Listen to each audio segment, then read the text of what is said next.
یہ ذات الحبک وہ تو 1400 سال کی بات ہے، شاید ابھی 200 سال پہلے بھی علم الافلاک کے اسٹرانومی کے اتنے بڑے ماہرین جو ہیں مغرب کے، ان کے ذہنوں میں یہ بات نہیں آئی ہوگی۔ ایک لفظ حبک کے اندر عزیزان مان انسان وجد میں آ جاتا ہے کہ یہ قوم انہوں نے یہ زبان بنائی کیسے تھی سر۔ حبک کوئی شے جو پہلے اکٹھی ہو اس کا بکھر جانا، الگ الگ ہو جانا، اور ان میں سے ہر ٹکڑا ایک الگ منزل کی طرف رواں دواں رہنا، یہ دونوں چیزیں اس لفظ کے اندر تھیں۔ سما آسمانی کرے، ان کے متعلق کہا یہ آپ کی لیٹسٹ تحقیق جو ہے علم الافلاک کی وہ یہی ہے کہ یہ ساری کائنات اور جتنے بھی ستارے اور سیارے اور یہ کرے نظر آتے ہیں یہ شروع میں ایک نیبولا کے فارم میں کٹھے تھے، سارے ایک ہی ماس تھا، یہ الگ الگ نہیں تھے۔ پھر اس میں جیسے چھینٹے اڑتے ہیں، میں تفصیل میں نہیں جا سکتا، بات تو بڑی، جیمز جین کی کتابیں آپ دیکھ لیجئے، چھینٹے اڑتے ہیں اس طرح سے اڑے، اور یہ بڑے بڑے کرے جو آپ کو یہ سورج اور چاند اور ستارے اور کہکشاں نظر آتے ہیں یہ اس نیبولا سے اڑ کے الگ الگ ہوئے، اور ان میں سے ہر ایک کرہ اپنے اپنے فلک یا مدار کے اندر محو گردش ہے۔ کلن فی فلک یسبحون، ہر ٹکڑا جو الگ ہوا ہے وہ اپنے مدار میں محو گردش ہے۔ حبک کے اندر دونوں چیزیں تھیں، میں نے ابھی عرض کیا، پہلے کسی چیز کا ایک ہونا، اکٹھا ہونا، مجتمع ہونا، پھر اس میں سے ٹکڑوں کا اڑنا، اڑنے کے بعد ہر ٹکڑے کا ایک خاص منزل کی طرف رواں دواں رہنا، یہ سارے مفہوم ایک لفظ حبک کے اندر تھے ان کے ہاں۔ سوچئے تو صحیح 1300 سال پہلے کون یہ زبان بنا سکتا تھا؟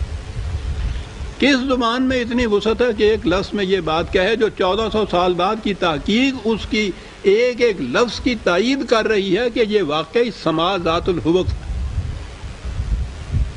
اتنا ہی نہیں ہے، قرآن تو اپنی تشریح آپ کرتا ہے نا، جیسے آپ کو معلوم ہے تصریف آیات سے۔ دو لفظوں میں عرض کروں، 21/30 21/30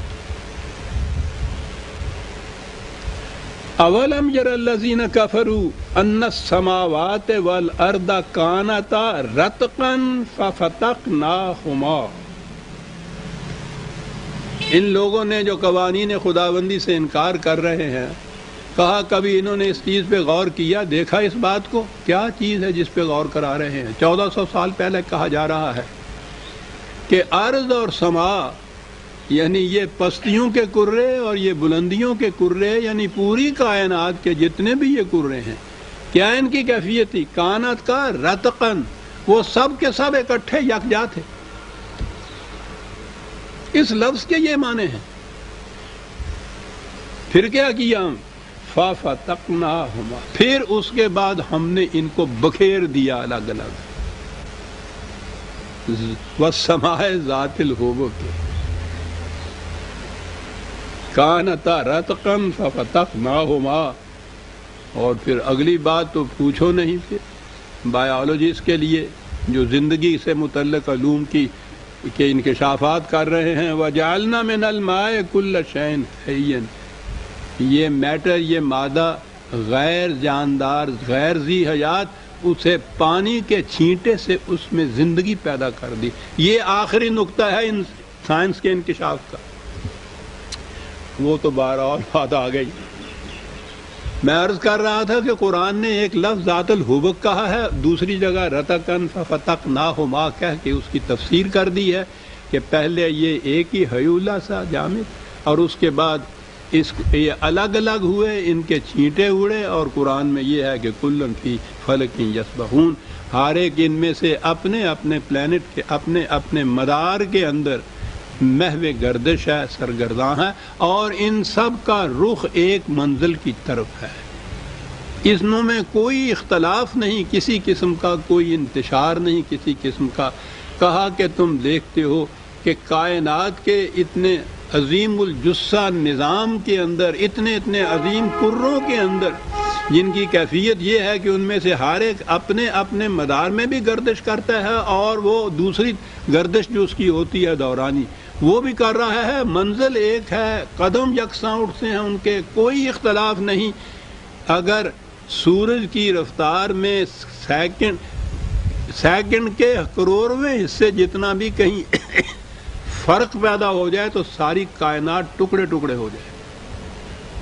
کہا دیکھتے ہو نظام کائنات کس حسن و خوبی سے چل رہا ہے، کیوں چل رہا ہے؟ اختلاف نہیں۔ ان کی یہ کیفیت انکم لفی قول مختلف، اور تمہاری یہ کیفیت ہے کہ آج کچھ کہتے ہو، کل کچھ کہتے ہو، یہاں کچھ کہتے ہو، وہاں یہ کچھ کہتے ہو، ہر بات میں اختلاف تمہارے۔